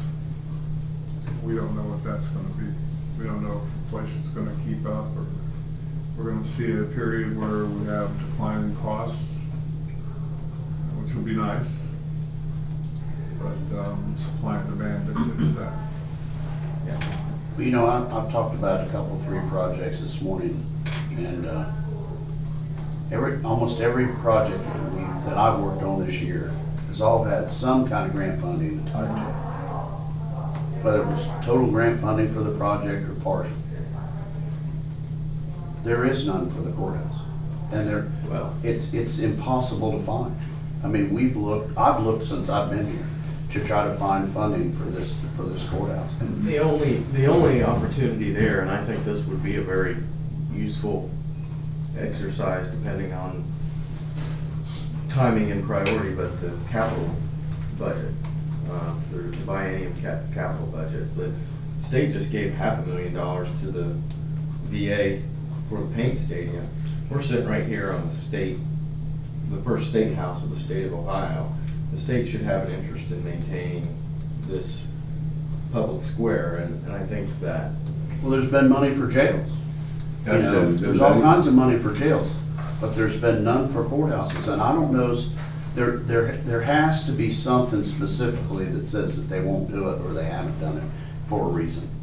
Because I can't find where they've done it ever for any courthouse. Because there's 88 courthouses. Exactly. That'd be a good discussion with Mark Johnson. I'll talk to him. That's premature right now because that's not till next year, but it'd be good to know if there's something prohibitive. And we gotta look at our alternatives right now because we have a project stalled. For the progress on the courthouse project. You said we had to have money in the account, right? That's what it says, is that you can't, the plan that you had to take money out every time there was a pay application due. You can't do it. Project hasn't stalled. It's Finding still a way to going. pay for it has, at this point. Pre-construction Part work, about that. the pre-construction work continues and so does the design. Is there obviously inflation and prices and costs change, and we're expecting a guaranteed maximum price. But I assume that guaranteed maximum price is gonna have an expiration date. It will. But the investigative work, if, say for some reason, we go through this investigative work, we get the guaranteed maximum price, we find that we don't have a funding mechanism to do that right now. The investigative work is still good for how long?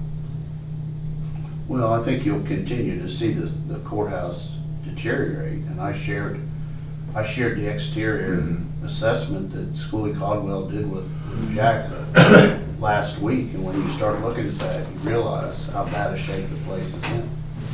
I mean, if you look at the base of those columns, the big stones that were put on there 25, 30 years ago are ready to fall off. And you know, I can't just shove regular mortar in there, because I'll just blow it off the front of the courthouse anyway. And that's like underneath of every door out front. I mean, there's holes in them. It's not holes, the whole sandstone's gone. Yeah, I mean, there's holes that big. I mean, it's the roof, it's the windows, it's the stone.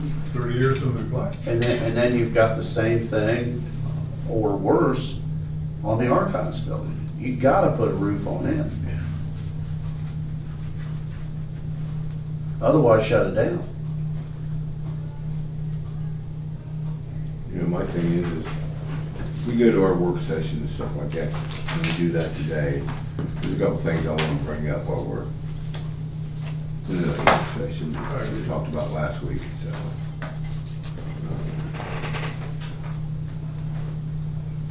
So to answer your question, Commissioner, you know, you're gonna have how it looks now. But it's not gonna get better. Of course. You know, it's only gonna get worse if you don't do anything about it. Right.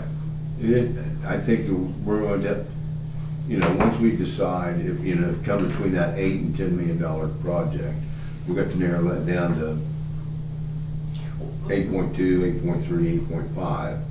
And once we get that narrowed down, what we want to do and stuff like that. And then I think the treasurer's office is going to have to, they're going to have to pull that $8.5 million out of that carryover that we have that's in an investment instead of having $18 million in investment carryover, that carryover is going to go down to $10 million. Yeah. Well, the thing that I'm very comfortable with right now, having watched last week's meeting, is that there's none of this deal is done. You know, there's things that, you know, they're doing this investigation.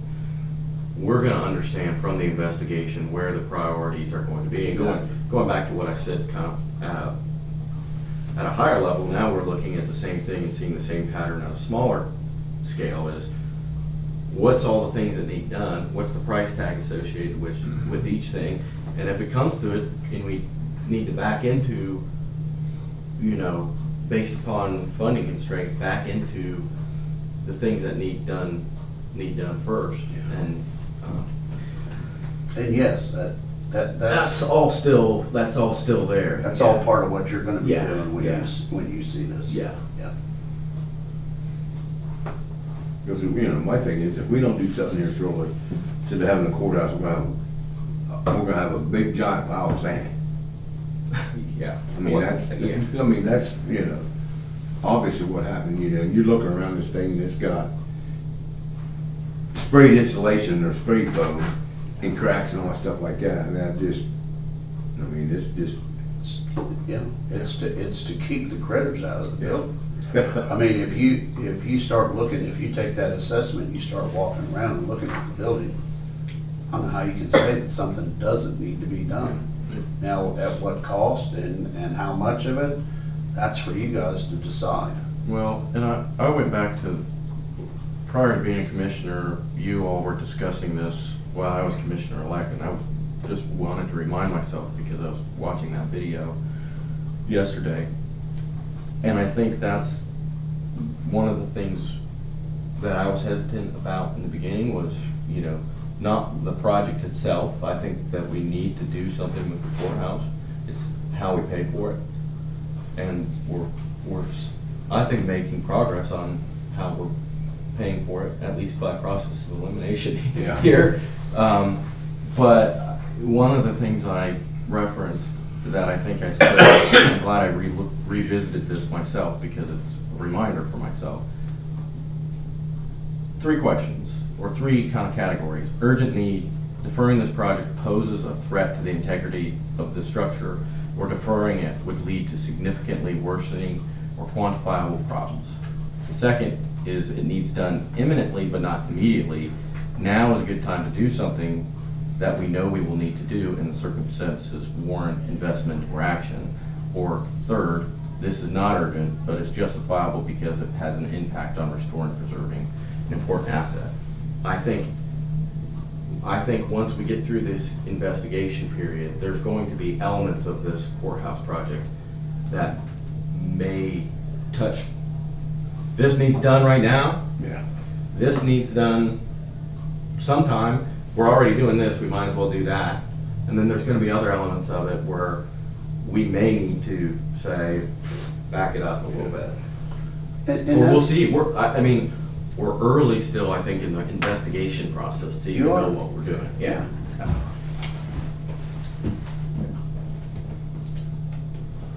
Well, I think too, there's further things that are gonna be exposed once the core samples are done, once the demolition starts on a certain aspect. You always got mission creep. I mean, there's always things that you didn't realize were as bad as they were, or as far reaching as they were, and need greater remediation once you get in. Well, and that's why the pre-construction services were important. What we found on the archives building, like I said last week, walk around the back and see why the red tape's up. Yeah. I mean, you got the whole corner of the building falling over. Yeah. Yeah, 'cause somebody downstairs asked me about, well, what's that tape doing up? And I said, well, you can stand in there if you want to, but we're not paying, we're not, you know, when you try to sue us, we're going in that tape, if something falls on your head, don't blame it on us. I mean, they're giving us a price to do it, but if that's gonna be part of the work, why pay them now to do it when they're gonna do it anyway? Yeah. Or pay them now so it's safe, so that someone doesn't get hurt. Yeah. It's been like that for a while, but it's only, it's like everything else on this courthouse. It just keeps getting worse. If you don't do anything with it, it's getting worse. That's what, yes. And it's not just courthouse, It's every physical. Well, that's our responsibility, or that's been my responsibility since I've had this job, is to look at these buildings and bring this stuff to you guys. Whether it's this group of commissioners or the ones that I've worked for the last 13 years. you guys have to decide what gets done. Yeah. And I think And how the funding is, you know, I mean, we've been really lucky to find the kind of grant money we have for all these projects, including all the stuff that Stebbins doing. yeah. You know, none of that would be done if it wasn't for grant money. Yeah. No, I agree with you, and I think that eventually, and I don't know that it has to happen overnight, or maybe it can, but I want to get us back ahead of the ball, you know, so that we've got, and that's why I mentioned the capital planning is, rather than each, you know, obviously there's going to be aspects of detailed project management that need to be done, but we should just know, like you would with any type of property management, in 2030, we're gonna need, this is gonna need attention, or we're gonna at least have to look at this roof of this building because we know it's 30 years old. We can inspect and say, maybe it's got 5 more years left, but trying to get back ahead of that ball, and I'm not saying we're behind on everything, but with the courthouse being. Well, that's why we did the studies, was try to get back and find out what it's gonna cost us. Mhm. And that's why we did the courthouse, the old jail, Yep. the service center. Yep. We've already got those 3 done. That stuff's ready to bid Yeah. whenever you want to. LCMP building is not on the radar even yet. Nope. No. So, yeah, we've already started that path. But getting a comprehensive plan down and figuring out funding sources, that's gonna be a real trick. And then we gotta rely on future commissioner teams to follow the program. And that has a tendency to come off wheels with change of leadership. But all we can do is try. I mean, we set a plan up, that's up to them to follow. Yeah.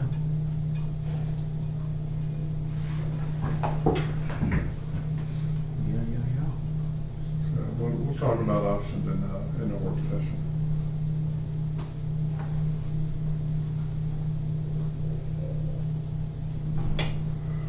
Anything else? Did we, not on that subject, but is the Humane Society coming at noon? Yes, they are. Did you send Jen an email? Cool. I won't be here for that. I got an LAPC meeting with the chair, so.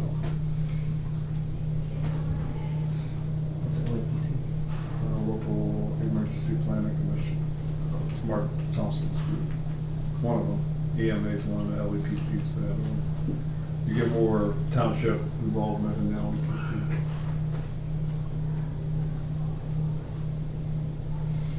Cool. And then I'll we tell you have, what, Mark's been putting the roadway miles on here with all this crap going down, Mhm. emergencies. Just be thankful it wasn't Texas. Yeah. Yeah, boy, that's so. Yeah. That's kind of what, what we saw back in the day in Masseyville. Yeah. At the Masseyville flood, same kind of thing. Flash flood wiped a lot of stuff out. Yeah. Not to that extent, but not That's what what's- Texas got. That's what's- 26 feet in 30 minutes or something like Yeah. that. Can you imagine? That's what's scary about that stuff is it doesn't happen very often, but it can happen And when it anywhere, and does- it can happen here. And I mean, God, big I watched river the running video. right through it. Yeah. I watched a video of it last night, and they showed a video of the water coming down. Mm-hmm. Ugh. Yeah, I'm thinking, man. Think about 26 feet, man. That's a lot of water. Well, that's Moving that fast, too. like where my camper was sitting at, and Right. there was no way. The creek was all the way flat even with, but we couldn't get it out because there was another ditch that filled up with about 4 foot of water. Yeah, but it wasn't 26 feet. No, it wasn't 26 That feet. camper would have been bye-bye. And I let it go bye-bye. As long as you weren't in it. Yeah, as long as I Good, wasn't. you know? Terrible story there. Yeah. I was really surprised Hope Hall didn't flood. Since the last time we got that heavy rain, I thought for sure it was going to, I mean, my front yard was flooding and I live on the side of the hill. Mm-hmm. The North Fork, around the Sanford area, it never really went up that high. No. It wasn't North Fork, it was Little Creek that washed everything out and had all the people flooded on Little Creek Road. Well, it has no flood control. You know, at least you got Pink Creek Dam. You know, Yeah. I can remember when I was a kid, it flooded all the time Yeah. because there was no dam. You remember? I mean, my gosh, it'd go everywhere. Scary stuff. Recess. Hmm? You want recess? We can, because Okay. we don't have anything on the agenda till noon. Till noon. I will make the motion to recess. Okay, We'll come back at noon. Second. all in favor, say aye. Aye. We are recessed. Kathy, we're recessed.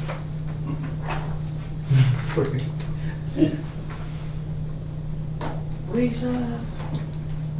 All right, done with recess. That was my favorite class, recess. Yeah.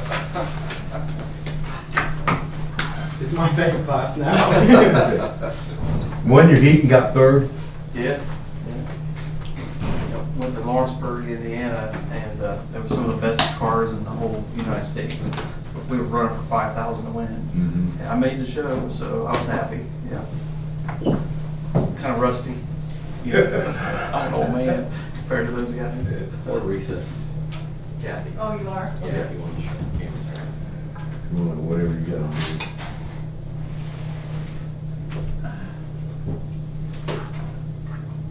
How fast do those things go?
Sir.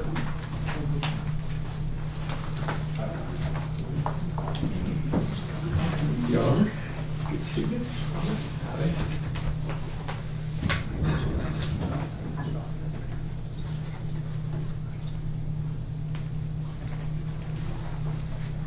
Kathy, are we live? Just know what back. So we just know back. Got about a To minute. suggest otherwise, we could do this would be productive work session. We're not actually gonna do any resolution today. Judy, do you think it's productive to go off? You two, the two judges, you guys don't care if this, you guys wanna go to an executive session on this, or you guys wanna go? Well, We're just here at your invitation, so you tell us what you want. Well, you're the judges, so I figured you guys get at least a choice in it. We're just trying to get everybody on the same page of dealing with these dogs.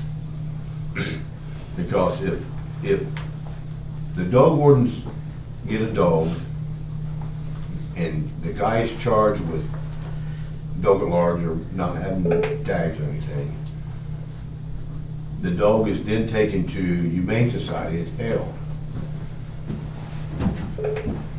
But the Humane Society can't hold that dog. Let's say if he didn't go to court for a month, they can't hold that dog that long. So we're gonna have to figure out something, how we can do this, because right now we have at least one person who went to jail and wanted us to hold his dog. We can't hold his dog, so they put the dog to sleep. And now the guy wants his dog back once he got out of jail. Well, we don't have his dog. So, Yeah, so I would say I don't think there's any, I don't think we're looking at any one particular group here to solve this case. It was brought to us by the dog warden, and then we had a very productive conversation several weeks ago, I thought, with Jen and the Humane Society.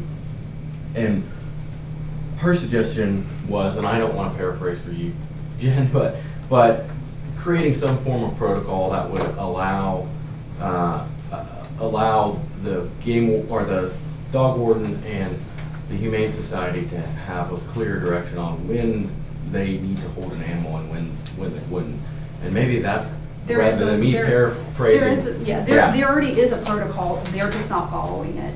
So the due process is not being done properly, and Brad probably could be more to speak on this. Brad is a humane agent from Washington Courthouse. He contracts with us, so they do these types of hearings and cases all the time. So that the process does exist, it's just not currently being done or being done in a timely enough manner. because I know that one of my big things is me being retired law enforcement officer. I know that if I arrest somebody for something, and it's part of their evidence, and I take it, that evidence has to be held until they go to court. Can you explain Except it to Brad? when it comes to animals. Animals are still considered property in the state of Ohio. It's a little bit different than seizing a gun. Animals, while they are property, that is an ever-changing property. So if you take in drugs or blood splatter things, you have to maintain that evidence, the integrity of that evidence, so there's no change in that evidence. Well, an animal that comes in 15 pounds underweight, there's going to be change. You can't just allow it to say, okay, we're going to keep it at 15 pounds underweight. We've got to feed and care for it. That's maintaining that evidence and keeping it alive and well and thriving. So there's a big difference between that. The Ohio Revised Code changed in 2008, where that an officer defined as any law enforcement, Humane Society agent, or other person appointed to act as an animal control officer for a municipal corporation or township is who may impound an animal under 959.13 and 131 for the animal cruelty laws.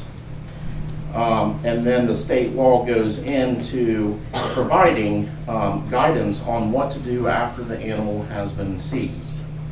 And I did make a packet for everyone to reference. The fourth page did not print out, so if you want to look more into it, I think more of it is resources. You can look that up. But I'll just pass this out. This talks about what to do and the due process of that. And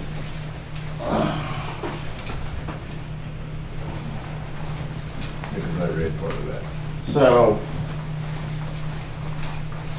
once they impound the dog, well, a Humane Society agent or a law enforcement officer for animal cruelty, it goes in and tells that a notice has to be posted or given to the owner in person or posted in a conspicuous place within 24 hours after that animal was removed. Then the humane agent would then either, one, go to the court, and the judge or the court clerk has to set a hearing,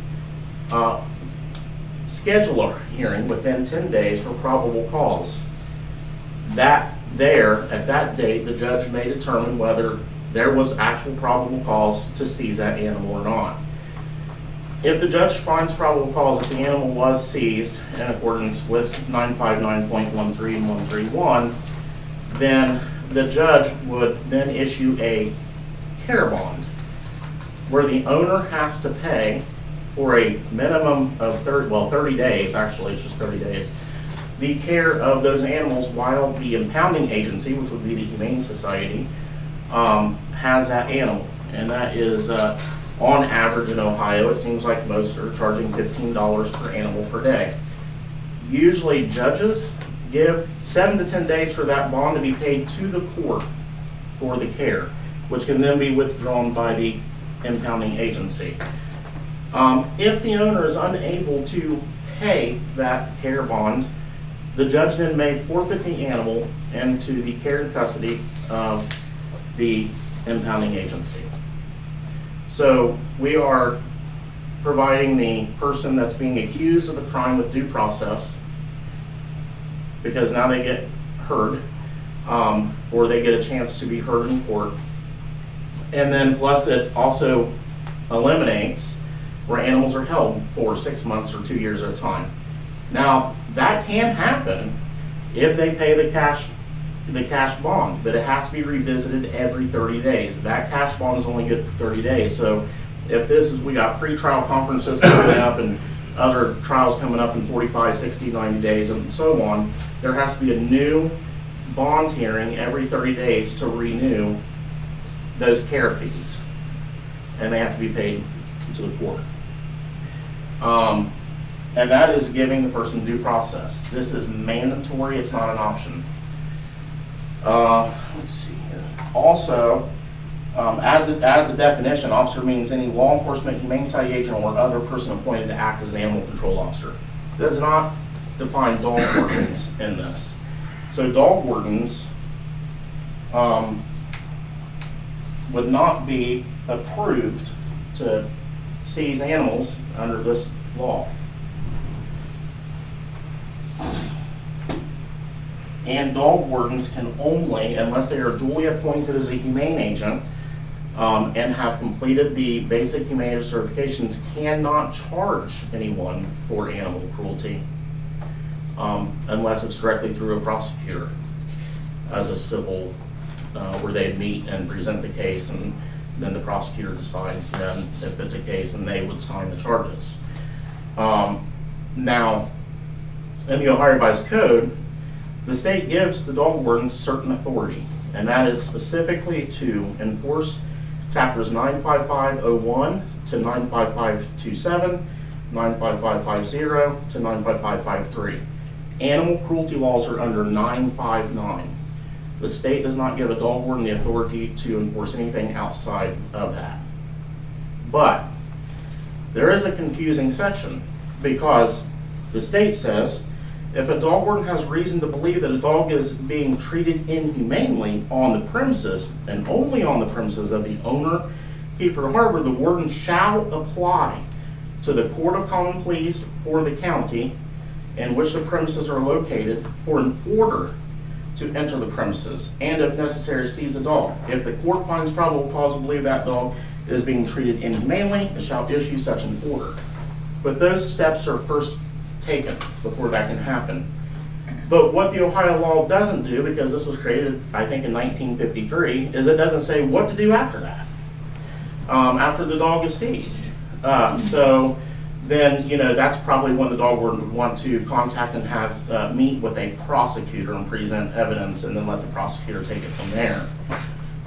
But if the dog warden is duly appointed as a humane agent, you don't have to worry about that, because there's already provisions that take care of that. And I have a copy of that too. I only had a couple hours to prepare for this meeting, so.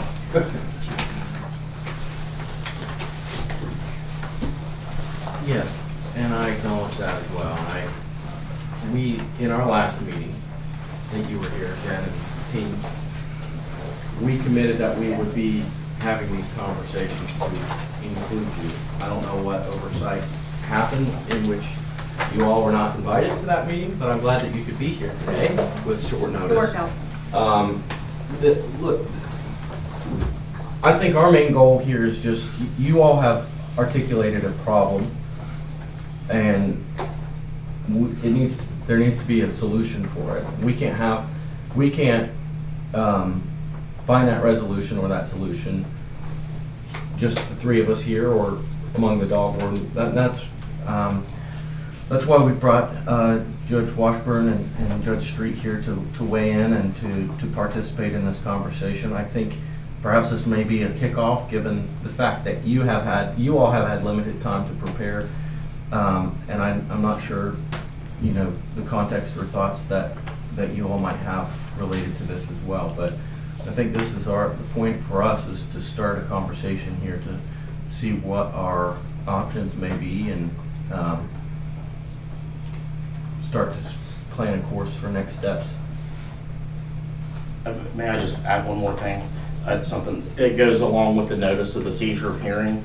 Some courts are different, some allow it, some don't, but our court in Washington Courthouse, we have a form that we were given when we were trained as humane agents as a template, which we made into ours.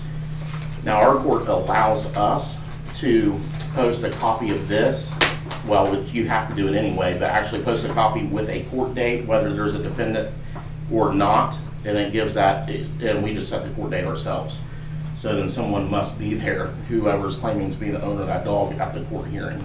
So this is ours that we use. Some courts says no, and they would rather just the dog warden, or not dog wardens, the humane agents leave the form in the conspicuous place, then go and go to the clerk of courts and let the clerk of courts send a letter of court hearing for probable cause.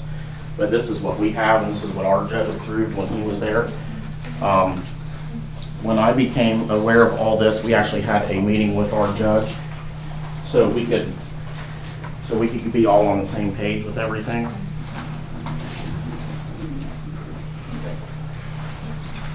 And we have duplicates.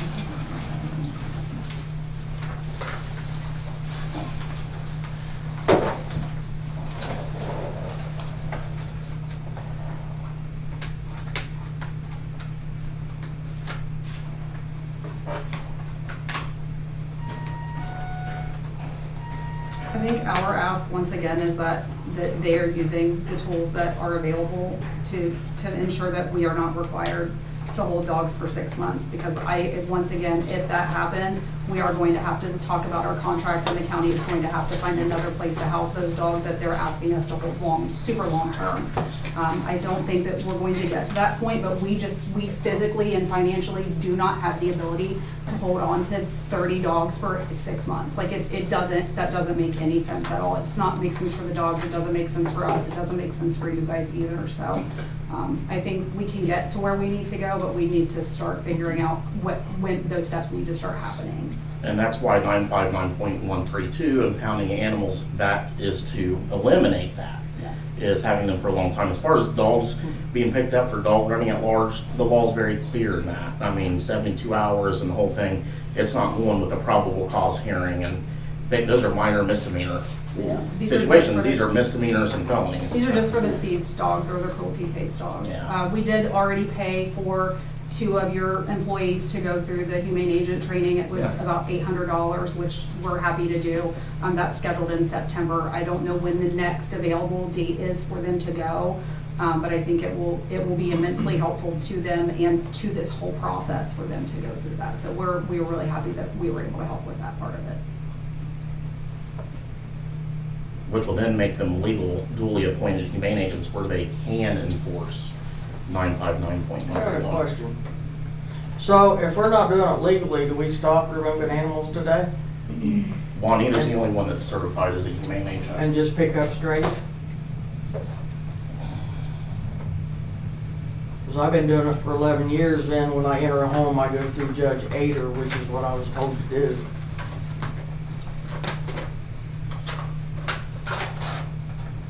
Let's go through complex court on that. You get it or not. What is it?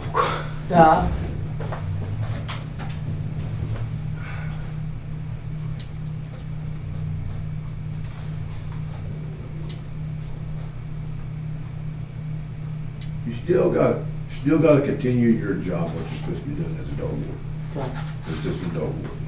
okay, Nothing else has changed. okay. Still gotta continue doing your job. I sure will.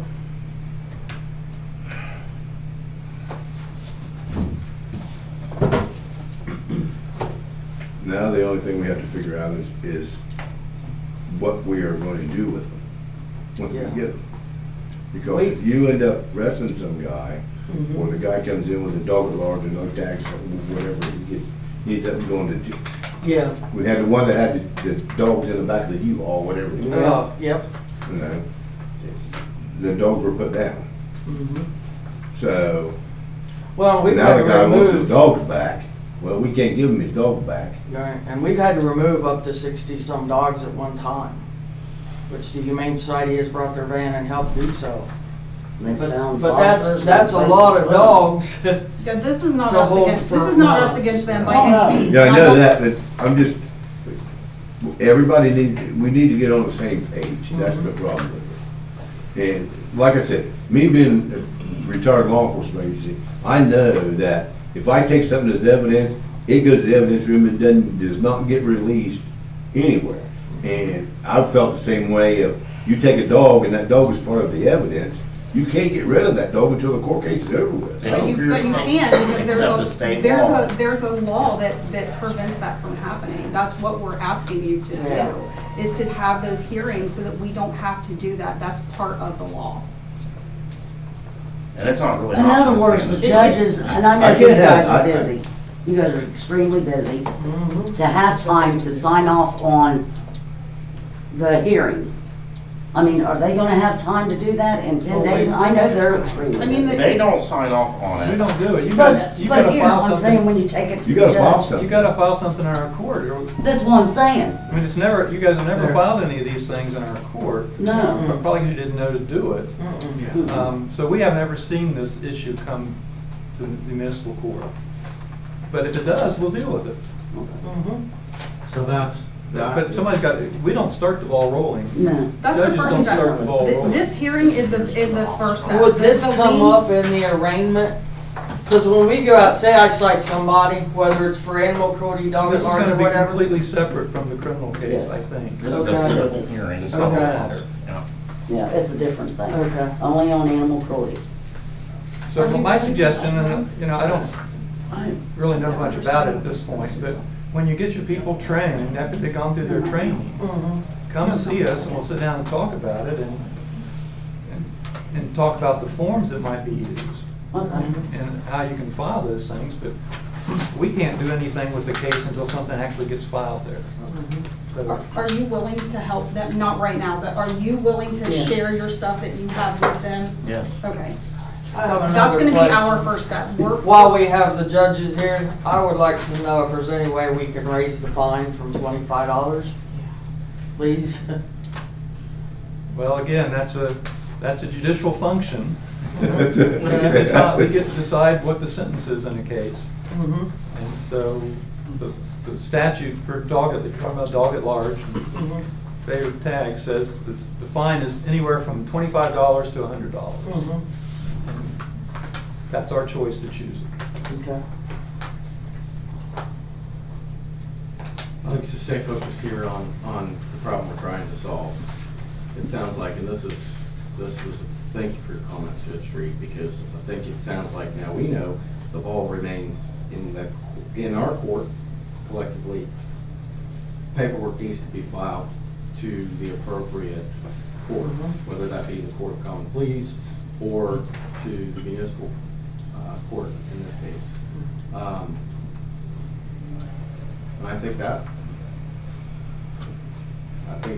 the onus is on us at this point now with that clarification to develop some sort of process and protocol for filing that with the appropriate court. It looks as though we have a very good template to base our work from, and I think that is a big step toward the resolution we're seeking in all of this. So thank you for that.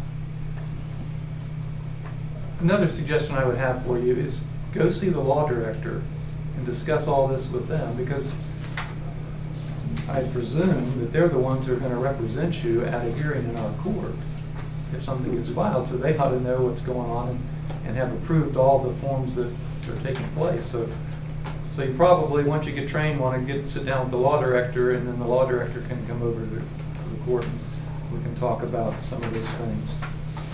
We tried to get them to come to this little powwow too. They were gonna try and send a representative if they could get out of court, but obviously they could not. And some of it It sounds has to like be out it's of court, because I got both the judges sitting here. They can choke that dog if they want to, but they got both the court judges here. I'm sorry. I bad word wasn't. That was my, I'm sorry. Some of this deals with the common police court, it sounds like, at least going for search warrants and things like that, or entering a home to seize the dog, you have to go to the common police court. That wouldn't be us anyway. So there's a whole mixture of stuff, and for most of these purposes, your legal advisor is going to be the law director, so I'd go talk with Anna Villarreal and sit down with her and get her to explain what needs to happen. Okay. And I'd be glad to sit down if I'm invited. I'm always glad and available to help if needed and explain things as well. I'm not an attorney. I'm not trying to practice law. I'm just relaying what I've been trained and what we do. Yeah, and these things are complicated. I mean, it's not easy to meet the requirements of the statute. So it's difficult. You got to work with it and do it a few times. Keep doing it over and over again, or else you forget how to do it. If you just do it once every 6 or 8 months, probably. I wish it was only 1 to 6 months, or 6 months to 8 months, but usually it's like every month we got a situation. Cruelty to animals, you have Yeah. every 6 months? Yeah. I mean, every month? Yes. Oh, yeah. Every week we get it. Sometimes 3 or 4 a week. You don't, It just we just do varies. dogs. Now, he does the other animals. I just do dogs to help him out because he's got livestock and all that other stuff. Cats and all kinds of stuff. So, I do the dogs to help him, and he does the other animals to help me.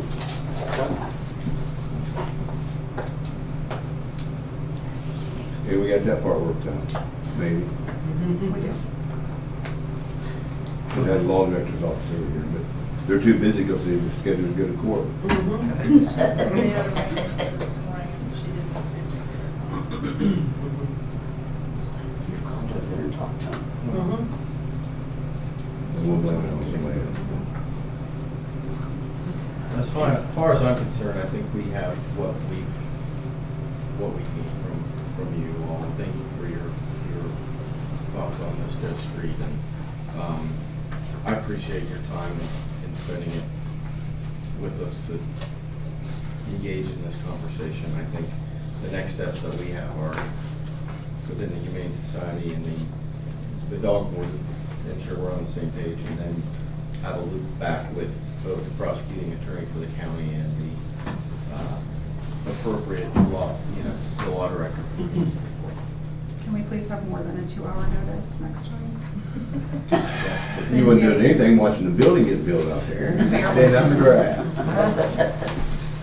All right. Well, thank you all. Thank you. Thank you. Thank you so much Thank for you, coming. guys. See you. Have a good Do you one. need us for anything else? Thank you. You need us for something? Yeah. You sure? Get out. Yes. Yeah, Get out. he said Good. good. I'm going. You don't have to tell me twice. Thank you for coming. Okay, Thank Hey, you thanks guys. a lot. If you need anything from us, please let us know. Well, Now they need to we get a gotta hold do of some follow-up here. That's and then- fine. Yeah, we need to follow Thank you so up on it. much. Well, hey, I'll see you later, man. Take it easy. Hey, thank you. I appreciate it. Yep. Thanks. I'll make a motion to recess. Okay, second. All in favor, say aye. Aye. Recess till 1 o'clock. Then we're gonna go to the work session at 1 o'clock.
How are you? Nice to see you. Back on. Good girl. Yeah, we're on. We need to go to, need a motion.